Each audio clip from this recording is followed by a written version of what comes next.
مجھے قطر کی گورنمنٹ نے یہاں اوہا بلایا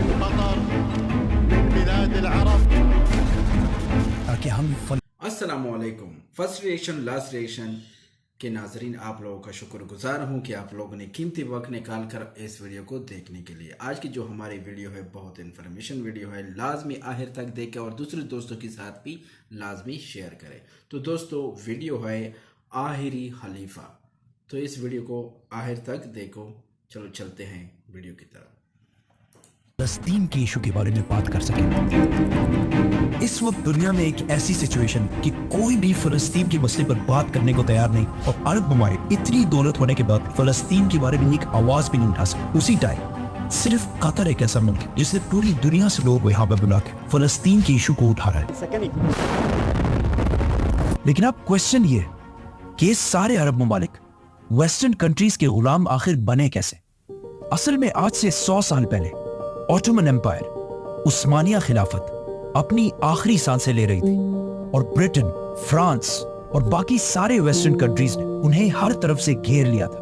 لیکن پھر بھی ان سب کو پتا تھا کہ جب تک آٹومن امپائر کے اندر سے بغاوت نہیں ہوگی تب تک آٹومن امپائر کو ہرانا بہت ہی مشکل کام ہوگا.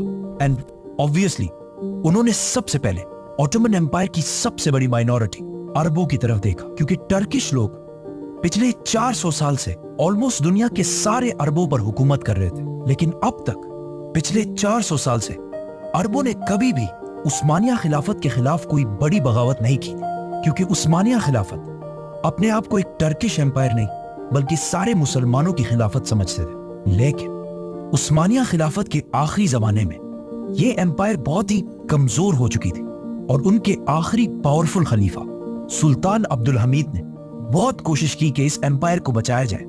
لیکن اپنے آخری زمانے میں عثمانیہ خلافت اکنامکلی بہت ہی کمزور ہو چکی تھی، جس کی وجہ سے ترکی کے اندر خلیفہ کے خلاف ایک اپوزٹ پارٹی ینگ ٹرکس بہت تیزی سے آگے بڑھنے لگے، اور آخر ان کی پاور اتنی بڑھ گئی کہ انہوں نے مل کر خلیفہ عبدالحمید کو تخت سے ہٹا دیا اور اس کے بھائی محمد V کو خلیفہ بنایا، جو صرف ایک نام کا خلیفہ تھا اور پاورز اس کے پاس کچھ بھی نہیں تھے. ساری پاور صرف اور صرف ینگ ٹرکس کے پاس تھی، جو بالکل ایک اینٹی اسلامک اور نیشنلسٹ پارٹی تھی. مطلب ان کا ماننا تھا کہ ترکی کی ساری کمزوریوں کی وجہ اسلام اور باقی مائنورٹیز، آرمینینز، گریکس اور سب سے بڑھ کر عرب ہیں. اسی لیے ینگ ٹرکس نے خلیفہ کے ہوتے ہوئے بھی ترکی میں عربی سیکھنے پر کافی حد تک پابندی لگا دی، جس کی وجہ سے عرب اور ترکوں کے درمیان حالات بگڑنے لگے. اور اسی ٹائم کا زبردست فائدہ اٹھا کر برٹش سیدھا عربوں کے پاس گیا اور انہیں کہا کہ تم یہ ترکوں کی غلامی کیوں کر رہے ہو؟ تم تو اتنی عظیم قوم، اور عربوں کا اپنا ایک آزاد ملک ہونا چاہیے، اور تمہاری اس آزادی کو حاصل کرنے میں ہم برٹش تمہاری مدد کریں گے. اور انگریزوں کو پتا تھا کہ عرب ان کی بات تبھی مانیں گے جب ان کے پاس عربوں میں سے ہی ایک بہت سٹرونگ لیڈر موجود ہو، اور جب وہ لیڈر آٹومن امپائر کے خلاف بغاوت کرے تبھی سارے عرب ہماری بات مانیں گے. اور کچھ ہی عرصے میں انہیں اس کام کے لیے سب سے زبردست بندہ مل گیا، جس کا نام تھا شریف حسین بن علی. انگریزوں نے اس آدمی کو بہت سوچ سمجھ کر چنا تھا، کیونکہ شریف حسین کوئی عام آدمی نہیں بلکہ ان کا تعلق سیدھا رسول اللہ صلی اللہ علیہ وسلم کے خاندان بنو ہاشم سے تھا، اور وہ آپ صلی اللہ علیہ وسلم کی بیٹی فاطمہ کے بیٹے حسن رضی اللہ عنہ کی اولاد میں سے تھے. اور صرف یہی نہیں بلکہ شریف حسین کا خاندان بنو قتادہ پچھلے 700 سال سے مکہ کو کنٹرول کر رہا تھا. انگریزوں نے شریف حسین سے وعدہ کیا کہ اگر وہ عثمانیہ خلافت کے خلاف بغاوت کرتے اور اس بغاوت میں باقی سارے عربوں کو بھی اپنے ساتھ ملا لے تو انگریز عثمانی خلیفہ کو ہٹا کر انہیں مسلمانوں کا نیا لیڈر بنا دیں گے، اور عراق سے لے کر مصر، ایجپٹ تک یہ سارا علاقہ ان کے حوالے کر دیں گے.